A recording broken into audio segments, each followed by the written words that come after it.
The child was perfect, and yet impossibly new.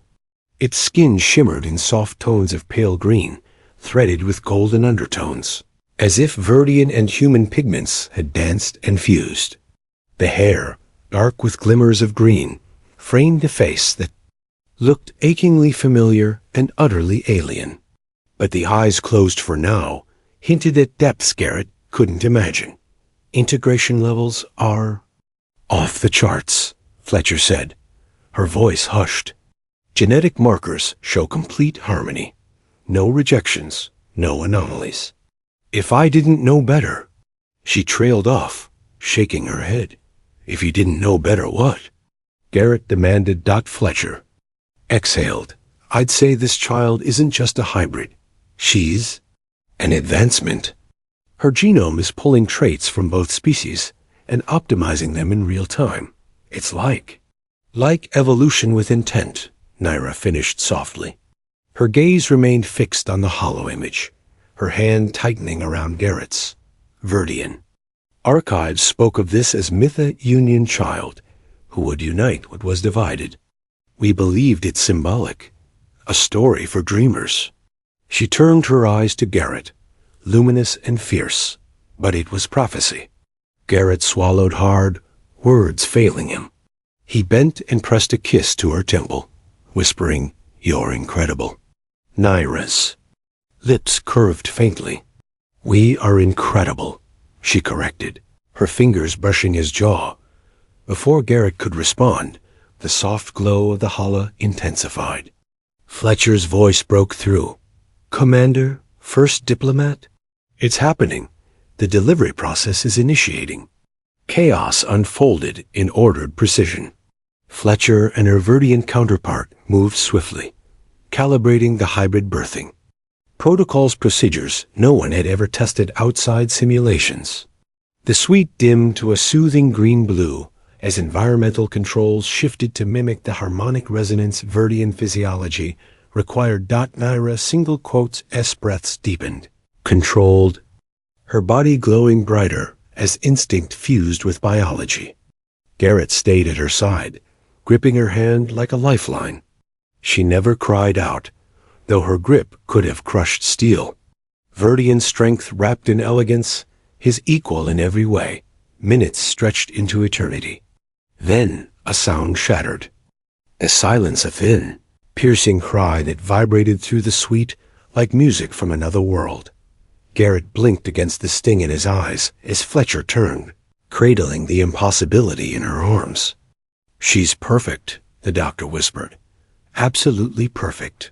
The infant was small, impossibly delicate, and yet radiated vitality. Her skin gleamed with faint iridescence, patterns shifting like sunlight through leaves. Tiny fingers curled, already strong. Her eyes opened, and Garrett forgot how to breathe. They were human in shape, but Verdian in depth, layered with molten hues of green and gold that seemed to catch every shard of light and make it new. Those eyes fixed on him with unsettling clarity, as if she recognized him. Garrett took her gently, the weight of her more profound than anything he'd ever held. Beside him, Naira sat upright, her glow soft now, her beauty almost unearthly. She reached out, her hand cupping their daughter's head with infinite tenderness. "Astra," she said softly, the name slipping into the air like a blessing. Astra Dawn Rivas. In the old tongue, Astra means to rise. Garrett repeated. It, his voice breaking. Rising together. At the dawn of something new. The baby cooed softly, and then the room flared with light as her skin pulsed in a sudden burst of bioluminescence, the glow reflecting off every surface in a shimmering wave. The monitor spiked, readings scrambling. She's resonating with the environment, Fletcher whispered. And God help me look at this. She's manipulating the crystalline structures in the walls. Not telekinesis, not Verdian bioharmonics. Something else entirely. Astra gurgled, and a crystalline panel floated free, spinning gently in midair before settling back like an obedient pet. Naira's gaze met. Garrett's over their daughter's glowing head. Her voice trembled not with fear, but with awe. "Not just ours," she said. "She's the future." Garrett kissed his daughter's forehead, his jaw set with quiet steel. "Then God help anyone who tries to take her from us." In the sterile quiet of the medical suite, history had just changed shape, and no one, not even the galaxy's most powerful councils, was ready for what came next. 6 months later, the observation deck of the Tyrell Alliance headquarters stretched before Garrett like the edge of infinity, its transparent walls opening onto the endless sprawl of stars. Below, New Singapore burned like a galaxy unto itself, a tapestry of light threaded through darkness. Garrett stood with his hands clasped behind his back, the weight of command replaced by something far heavier, the weight of change. In the cradle behind him, Astra cooed softly, her laughter ringing like crystal bells. She hovered 2 inches above her hybrid crib, suspended by forces no one fully understood. Tiny shards of living crystal orbited lazily around her, glowing in perfect harmony with the bioluminescent patterns rippling across her skin. "She's getting stronger," Naira murmured from his side, her voice soft but laced with pride. She stepped closer, her presence still carrying that quiet, devastating grace that had unraveled his ordered world. She wore a ceremonial gown today, part diplomatic necessity, part cultural weapon, its metallic panels etched with new symbols of unity. Garrett glanced at the baby again. "Dr. Fletcher says she's developing abilities neither of our species had." He exhaled slowly. "Verdian harmonic manipulation. Human spatial reasoning. Combined, amplified. She's the best of both worlds," Naira finished, rushing her fingers along the edge of the crib. Astra gurgled in response, and a burst of soft green light shimmered across the room, refracting like stardust. Reports had been flooding in for weeks. Hybrid unions registered across Verdania and Earth, hundreds of them, many inspired by Garrett and Naira's defiance. The Verdian High Council had fractured under the pressure of a cultural uprising. Old laws were burning in the fire of a bow. New order. And yet, with progress, came unease. Some feared Astra. Some wanted to worship her. Others whispered about control, about weaponization. Garrett had heard every argument, every warning. He didn't care. Because when Astra's tiny fingers curled around his, glowing faintly in response to his touch, all the politics in the galaxy meant nothing. "She's going to change everything," he said quietly. "She already has," Naira replied. Garrett turned to her then, studying the woman who had once knelt before him in an act of ritual, submission, an image that still burned in his mind like a brand. "That first day," he said slowly, "when you bowed, you told me it meant more than respect. What did you mean?" Naira's gaze held his, deep and luminous as the Verdian seas. For a long moment, she didn't answer. Then she stepped closer, so near he could feel the warmth of her skin, smell the faint scent of crystalline blossoms in her hair. "In the oldest Verdian traditions," she said softly, "that bow is never given lightly. It is a vow hidden in plain sight, a recognition of the one who will shape the tides of destiny." Her hand lifted, tracing his jaw, her touch reverent and tender all at once. "When I bowed to you, Garrett, it was not submission. It was prophecy. It was me saying, 'You will change my world forever.'" Garrett stared at her, the truth sinking into him with the force of a supernova. "You knew," he whispered, voice raw. "I knew," she said simply, her smile curving like starlight. "And now, so does the galaxy." For a moment, neither spoke. The weight of history, the wars fought, the traditions shattered, the child, glowing softly between them, pressed down like the gravity of a collapsed star. And then Garrett pulled her close, their foreheads touching, their breaths mingling in a silence that spoke louder than words. Behind them, Astra giggled, and the entire deck flared with green-gold brilliance as living crystal bloomed across. The walls, shaping itself into patterns neither human nor Verdian had ever conceived. The doors to the deck hissed open, and Admiral Henderson entered with a face carved from iron and awe. He held a datapad tight in one hand, as though afraid it might dissolve into light. "You'll want to see this," he said gruffly. The Bureau just confirmed it. In the past quarter, over 500 human Verdian unions have been registered. Dozens of other species are opening negotiations for compatibility treaties. Whatever this is, it's spreading. Garrett glanced at the datapad, then back at Naira, then at their daughter Astra Dawn Rivas, glowing in her crib, tiny hands, reaching toward the stars.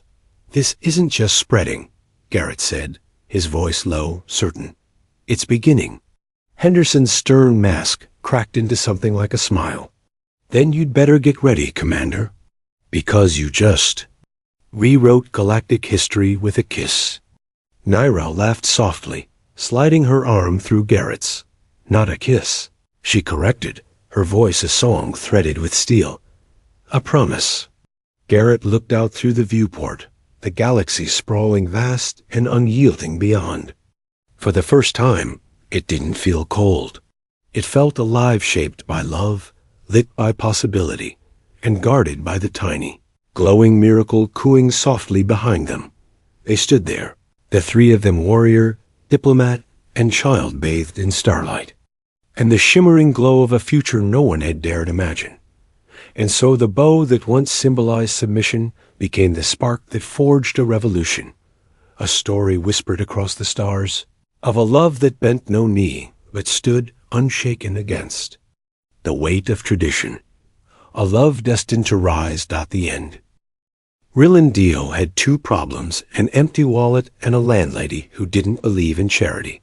What he didn't expect was her. The rain on Siphon Prime wasn't water. It was a chemical mist that left neon streaks down the city's towering spires, glowing like molten glass in the night. From his narrow window, Rilland watched it slide down the panes, painting his reflection in fractured blues and reds. A city beyond pulsed with life hover bikes weaving between hollow billboards. Alien voices clashing in 100 dialects, but none of it mattered. Not when his pockets were emptier than a cargo bay after a pirate raid. Rent was due. Again, he rubbed a hand through his golden hair, now more unruly than stylish, and scanned the datapad on his desk for the 5th time. Zero balance. No jobs. No hope. The impound notice for his ship still glared at him from the corner of the screen like a cosmic joke. A spacer without a ship wasn't a spacer. He was just another piece of driftwood in a tide of desperation. The knock came sharp and certain. 3 measured raps that sent a chill crawling up his spine. Zaradat. He straightened his jacket, dark synth leather, scuffed but still carrying an air of charm, and opened the door with his best rogue smile. "Zara," he said smoothly, leaning on the frame like he had all the time and credits in the world. "To what do I owe the pleasure?" Her name fit her like silk. Zara Cloth, mistress of this crumbling boarding house, stood framed by the dim hall lights, and for a second the breath caught in his throat. Tall, statuesque, skin like polished amethyst with undertones of moonlight silver. Her eyes deep sapphire, sharp as a plasma blade locked on him with a look that could strip a man of all his illusions. White hair, luminous and flowing, tumbled over her shoulders like liquid frost. She wore a long skirt split at the thigh and a corset of living fabric that pulsed faintly in time with her heartbeat. Her voice, when it came, was melodic and lethal, all at once. "Mr. Dio," she said, every syllable dipped in cool authority. "We have business to discuss." The charm cracked a little. He stepped aside, motioning her in with a half bow. "Always a pleasure to talk business with you." She entered, without hesitation, skirts brushing his legs like whispered promises, her presence filling the cramped room. He tried not to notice the way her scent curled through the air, something floral, tinged with ozone.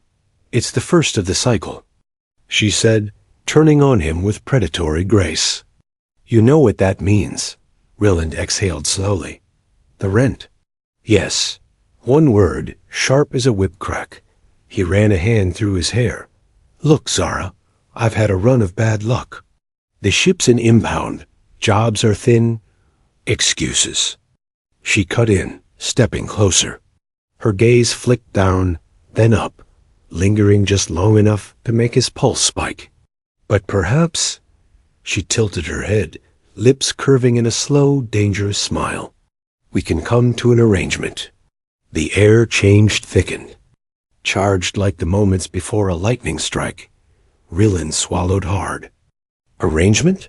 You're a resourceful man, Ryland. A charming one." Her fingers grazed his collar, deliberate and slow. "A man with many talents."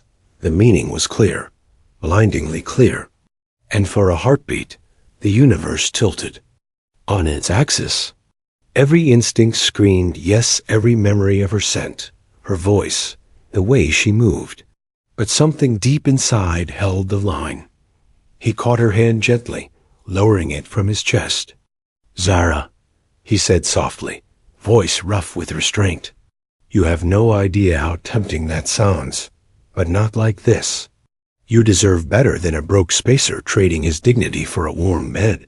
Silence, heavy, then laughter. Low and amused, like velvet dragging over steel.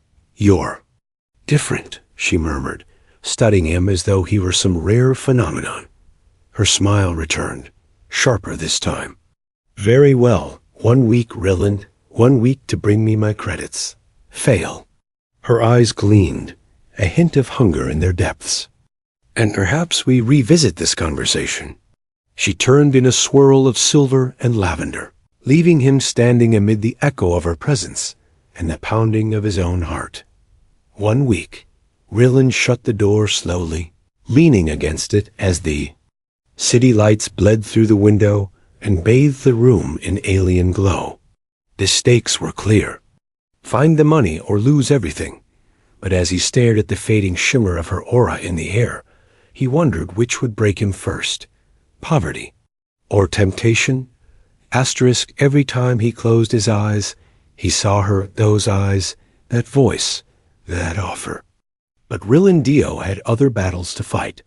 The city was awake when he hit the streets. If Siphon Prime could ever be said to sleep. It was a restless beast of glass and metal, wrapped in endless rivers of neon that pulsed like veins under a steel skin. Alien languages blared from holoads towering 100 meters high, selling everything from bioluminescent pets to memory enhancers. The smell was a cocktail of ozone, grease, and spice, sharp, sweet, and faintly dangerous. Ryland adjusted the collar of his synth leather jacket and moved fast, boots splashing through chemical runoff, glowing faintly blue. He needed credits, fast. 1 week to conjure up a miracle. He'd done this before, walked the line between luck and ruin. But never with Zara Cloth's sapphire eyes lingering in his mind. Like a brand, the first stop was a card den, buried under the belly of District 9. The place smelled of sweat and synthetic liquor, humming with the low murmur of schemers and hustlers. A dozen species hunched over tables under violet lamps, claws and tendrils shifting chips like priests counting sins. Ryland slid into a game with a grin sharp, enough to hide the dread gnawing his gut. The cards treated him like an old lover for the first 2 hands, then turned cold. By the time he walked out, he was up a few hundred credits, just enough to keep the dream alive, not enough to breathe easy. Hours bled into days. He hustled through the back alleys of Siphon Prime, chasing rumors like shadows. Ran a courier job, moving a crate marked nutritional supplement that clinked like weapon parts. Talked a black market vendor into fronting him gear he couldn't afford. Got offered work. He didn't want to think about bodyguard gigs for people with too many enemies and too little conscience. Through it all, one constant, Zaradachi, was everywhere. He'd find her waiting in the hall when he stumbled home reeking of sweat and desperation, her eyes gleaming with some unreadable light. She'd lean against the wall, skirts whispering against the floor, her voice a low purr that sent heat curling through his veins. "How was your day, Ryland?" she'd ask, her tone laced with lazy amusement.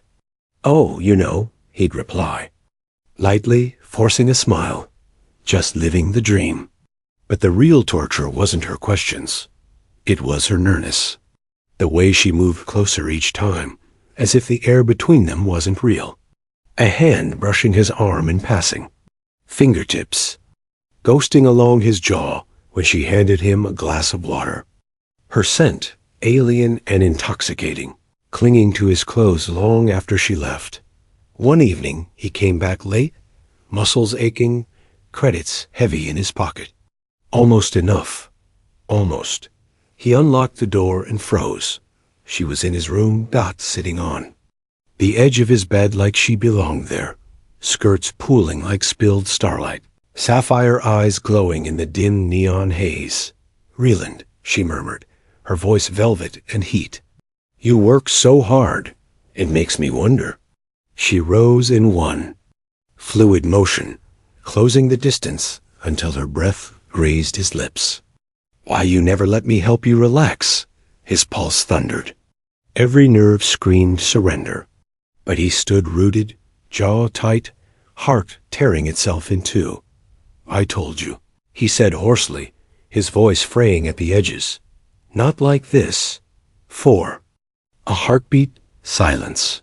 Then she laughed, a low, rich sound that curled around his bones. "You are extraordinary," she said softly, her smile slow and dangerous. "Do you know how rare that is?" Her hand lingered on his chest, then fell, away like a whisper. "1 week, Ryland. Don't forget." And with that, she swept out, leaving him shaking in the neon half-light, desire burning like a brand on his skin. He stared at the door long after it closed, fists clenching, heart hammering like a war drum. 1 week, 6 days now, and all he could think was this: credits or no credits. Something was going to break, and he wasn't sure if it would be his will, his luck, or his heart. He told himself he could resist her, that he could endure the heat in her gaze and the soft velvet of her voice without breaking. But when Ryland Dio walked into her office with a pocket full of hard-earned credits, the universe decided to test that fragile resolve. The door slid open with a quiet hiss, and there she was. Zara Cloth stood behind her obsidian desk, framed by a cascade of holographic ledgers and the glow of Siphon Prime's skyline bleeding through the panoramic window. The city burned outside in streaks of neon and rain, its pulse reflected in her sapphire eyes as she looked up slow. "Deliberate, Mr. Dio," she said, her voice smooth as liquid starlight. "Punctual. I'm impressed." Ryland crossed the room, every step heavy with exhaustion and adrenaline. His jacket clung to him, damp from the chemical mist outside. He dropped the stack of credit sheets on the desk with a soft clatter, the sound loud in the charged silence. "Your rent," he said, forcing a smile that didn't quite reach his eyes. "Paid in full."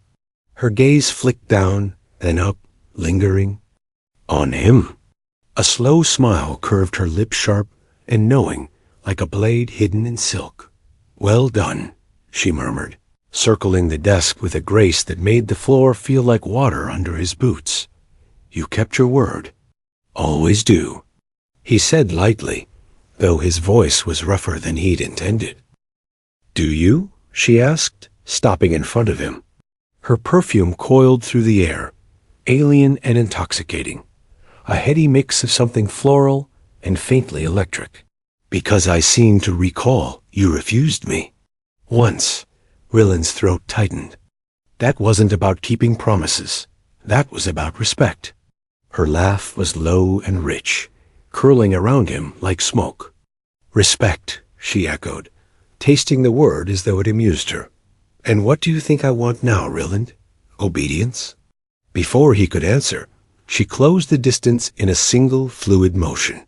Her hand came up, fingers trailing along the collar of his jacket, sliding over the line of his throat. His breath hitched, every nerve lighting up like a solar flare. "You've been fighting this," she whispered, her lips a whisper from his ear. "Fighting me." Her nails grazed his jaw, and he swore the temperature in the room spiked 10 degrees. Why? His hands clenched at his sides, nails biting into his palms as he dragged air into his lungs.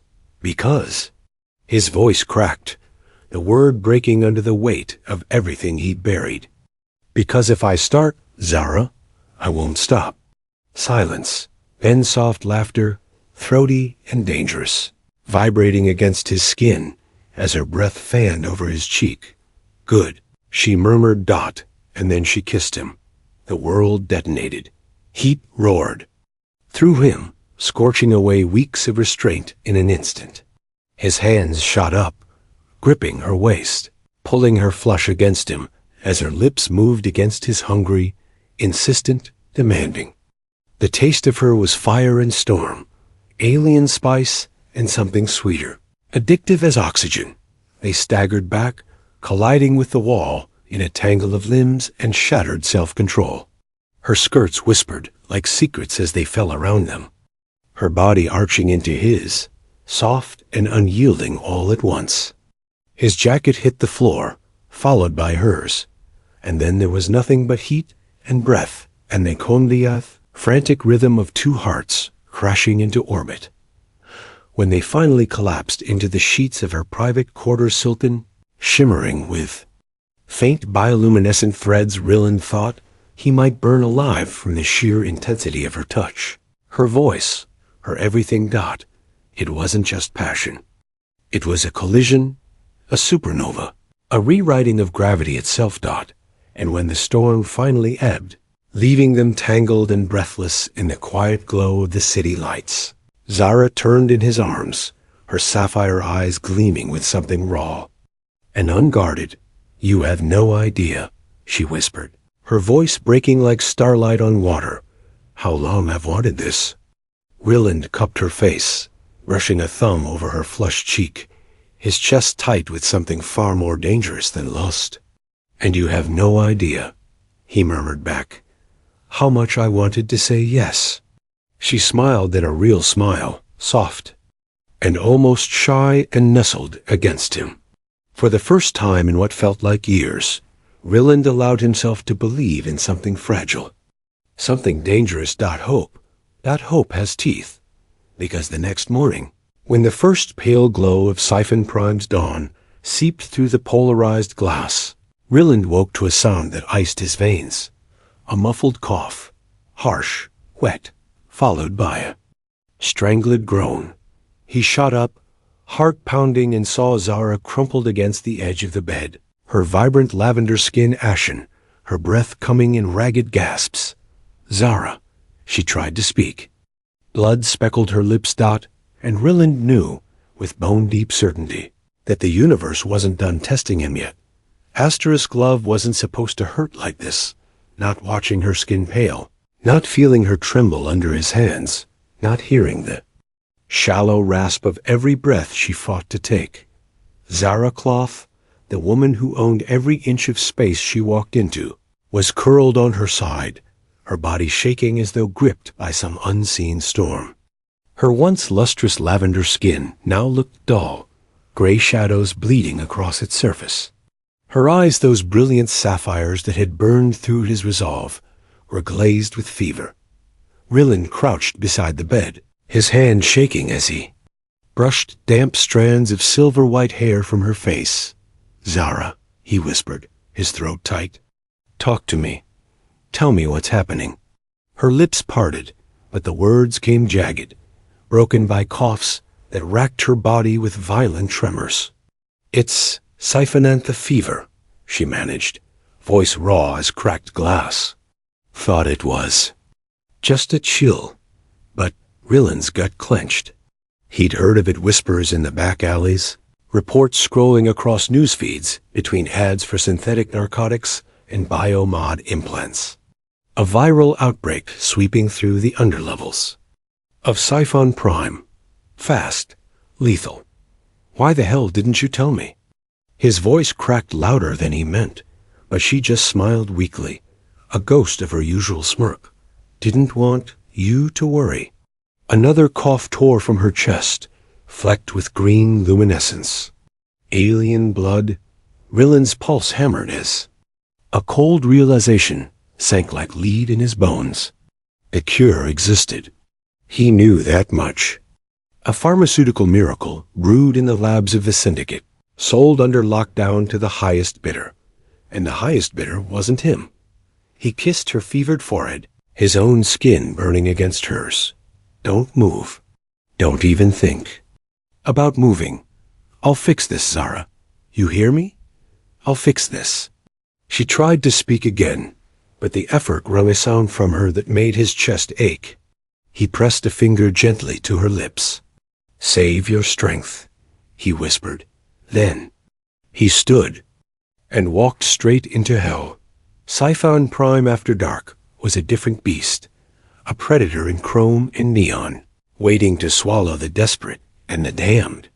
Rillen moved through its guts like a shadow, his jacket collar turned up, his boots splashing through runoff that shimmered like liquid stars. His first stop was the Screaming Moon, a dive so foul even rats carried sidearms.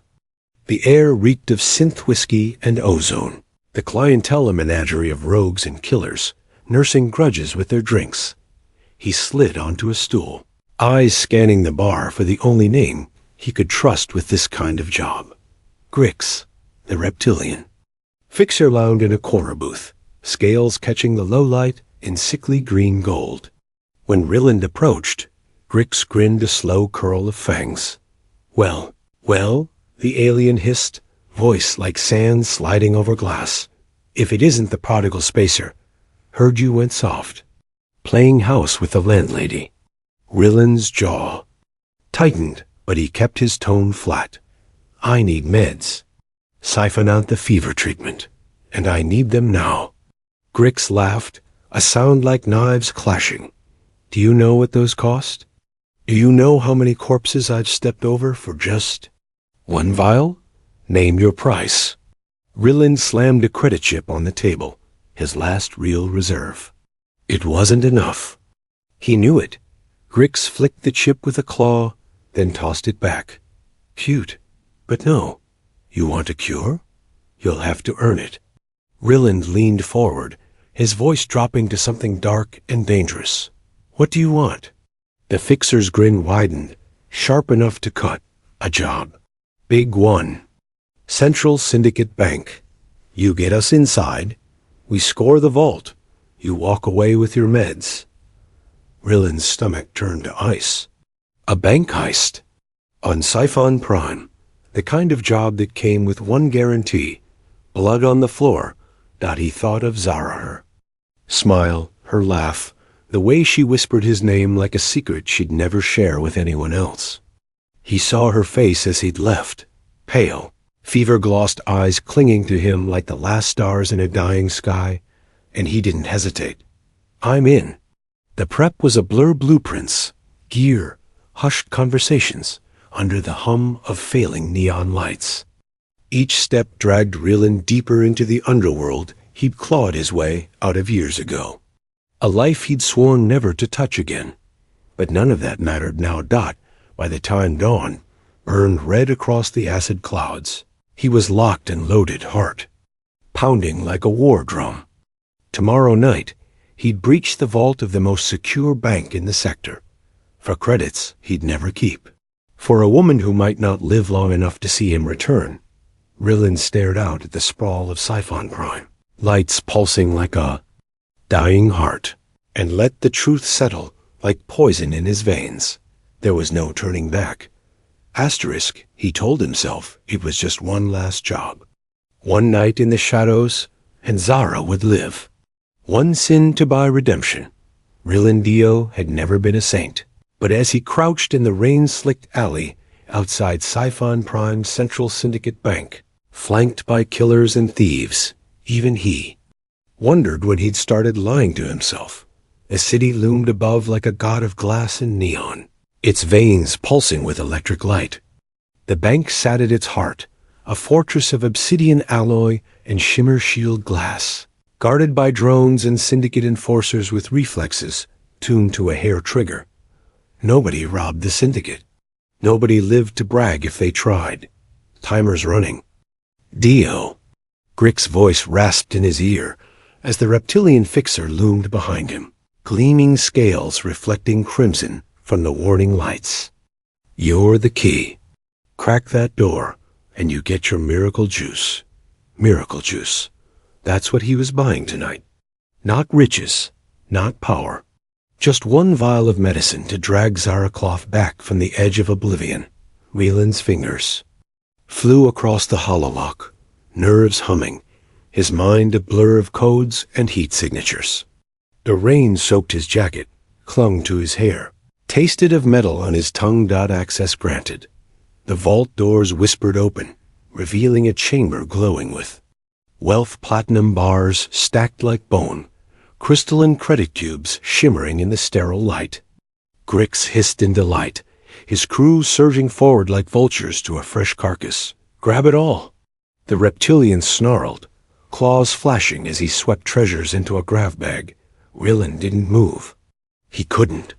His pulse thundered in his ears, his thoughts snarling like feral dogs. Every second here was a second Zara burned hotter with fever. Every second closer to death. Where's my payment? His voice was a blade drawn in the dark. Grix glanced over his shoulder, teeth bared in a smile too wide. After the job, Dio. Don't go soft on me now. Rillen's gut twisted. He didn't trust Grix, not with a whisper, not with a breath. But he had no choice. They were halfway through when the alarm screamed. The vault sealed with a thunderclap. Sirens bled across the city, slicing through the night. Red strobes painted the walls like arterial. Spray as drones dropped from ceiling ports. Guns spitting blue fire. Move, move. Someone roared, and chaos detonated like a plasma charge. Blaster fire tore the silence to shreds. Crew members fell screaming, bodies jerking as energy bolts punched through bone and synth armor.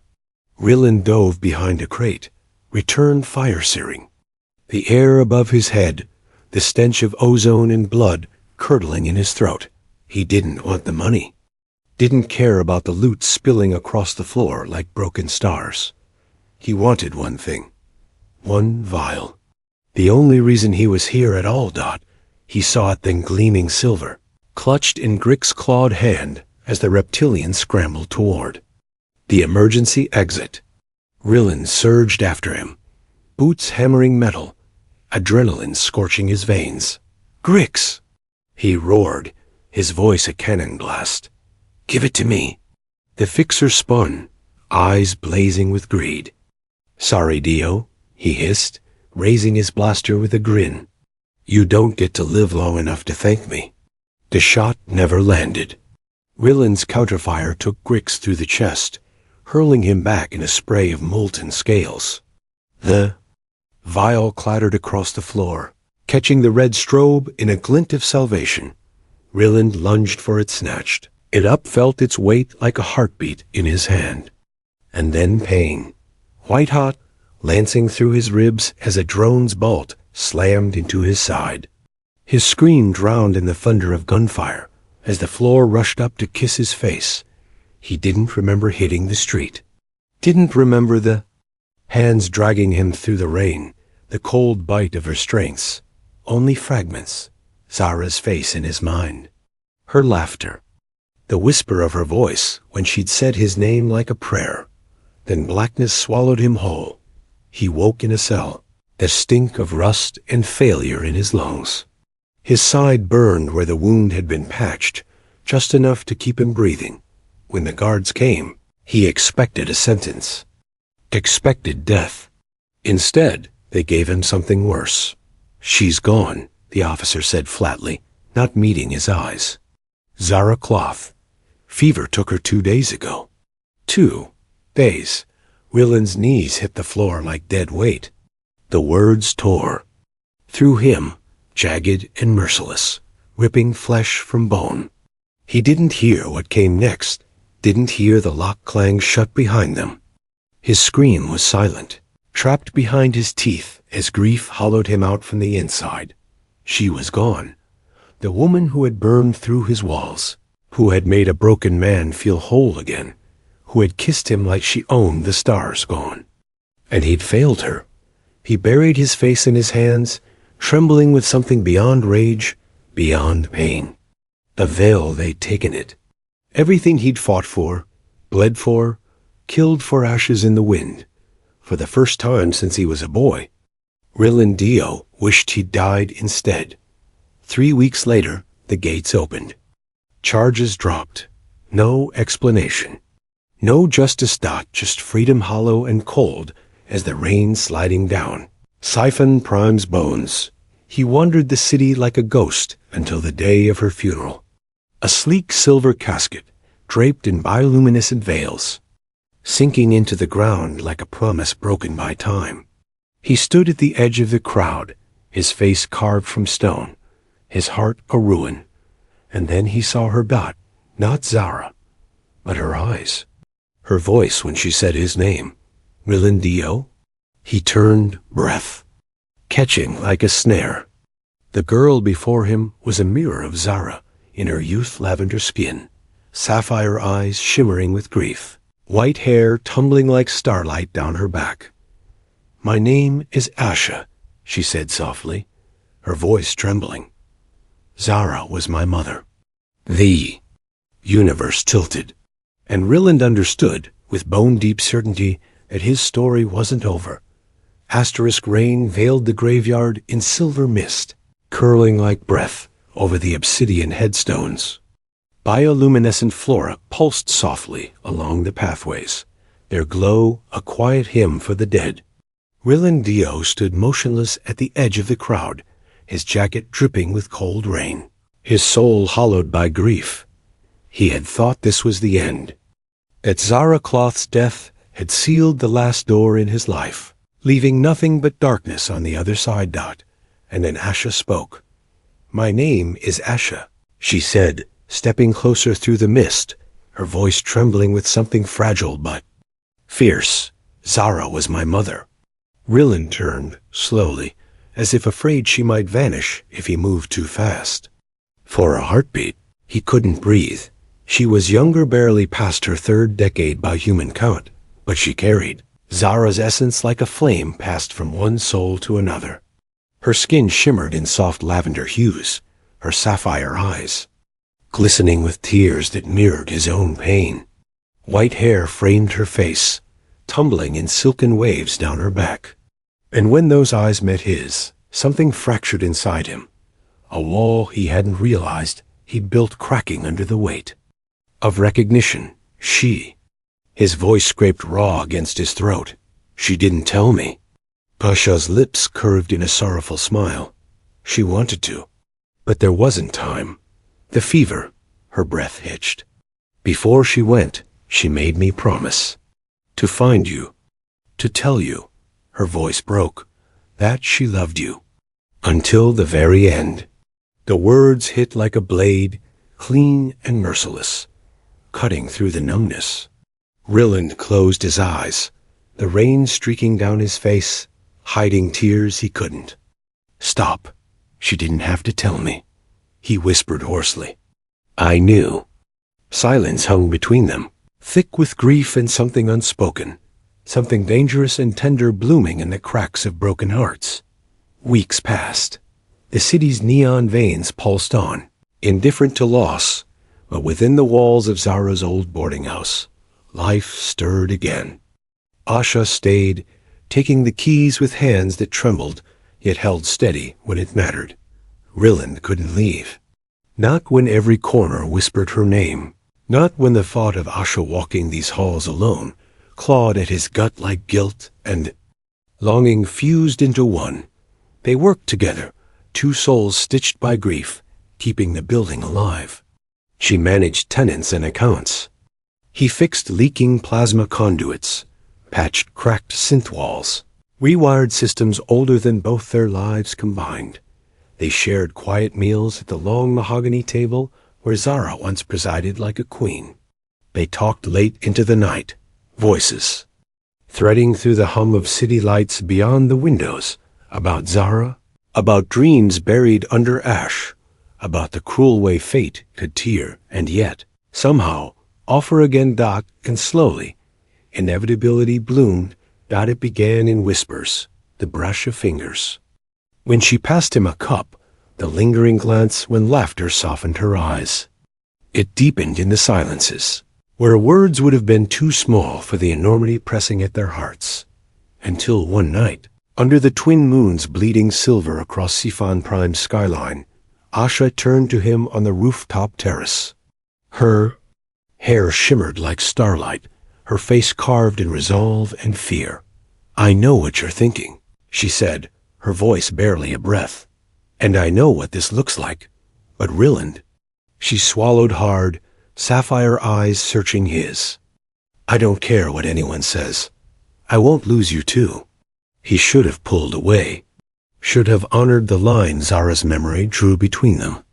But when Asha stepped closer, her warmth brushing against his skin like a question only his body could answer, his resolve shattered like brittle glass. Their kiss was slow, not the wildfire Zara had ignited that night in her quarters, but something deeper, heavier, like the tide pulling two castaways into the same dark sea. And from that moment, there was no going back. They loved in stolen hours, in whispers threaded with guilt and redemption. The city might have called it scandal. Aisha's father would call it war. And war came.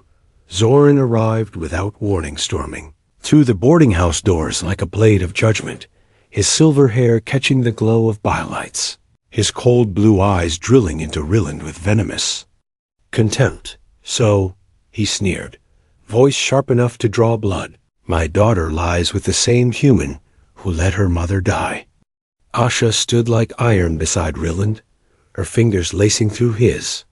"You don't get to speak her name," she spat, her voice trembling with fury. "Not when you abandoned her. Not when you left her to fight alone." Zoran's face twisted. In rage. "You shame her memory." "No," Ryland cut in, his voice low and lethal. "I honor it. Every breath I take honors her. And if you think for a second you can tear this from us, try me." The standoff crackled like lightning until Zoran turned, his cloak snapping behind him like a severed oath. "This isn't over," he hissed, but for Ryland and Asha, it was only beginning. Weeks later, the universe tilted again. Asha came to him at dawn, her hands trembling as she pressed them to his chest, her sapphire eyes wide with wonder and fear. "Ryland," she whispered, her voice breaking into light. "I'm pregnant." The world stilled. His pulse roared like fire in his veins. For a heartbeat, he could only stare, disbelieving, at the miracle wrapped in those words. Then his arms were around her, crushing her close as laughter and tears collided in his throat. "Ours?" He breathed, his voice raw. "Ours," she said, smiling through her tears. "A child who is both." And in that moment, holding her against the first blaze of dawn, the city burning beyond like 1,000 promises, Ryland knew this truth. He had come to Sifan Prime with nothing. Now, in a universe that had broken him and remade him, he had everything. Asterisk. Asha, their child. A love fierce enough to defy stars and silence bloodlines. And when the time came, when whispers rose and powers moved against them, Ryland would burn the heavens themselves before he let anyone take it away. The end.